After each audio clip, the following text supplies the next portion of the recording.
Tämä siimaleikkuri on tosi helppo käynnistää, eli tässä on ainoastaan virtanappi, joka painetaan aika tukevasti päälle. Ja itse käytän vielä tätä energiansäästönappia, eli tämä akku kestää vähän pidempään, eli pistän sen päälle. No, tässä on sitten varmistusliipasin, joka pitää olla pohjassa, kun toi käynnistysliipasin on päällä. Ja niin kuin huomaa, niin äänihän tässä on aika mukava, että ei tarvitse välttämättä pitää kyllä kuulosuojaimia näiden desibelien kanssa.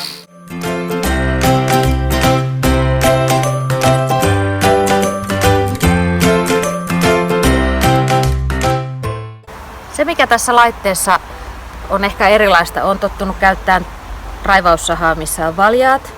Tämä on niin kevyt laite, mutta tässä on kuitenkin sen verran painoa, että ehkä en ihan hirveän laajoja alueita tällä yhtäjaksoisesti sitten ajelisi. Mutta tällaisiin pieniin kohtiin tämä on aivan mainio.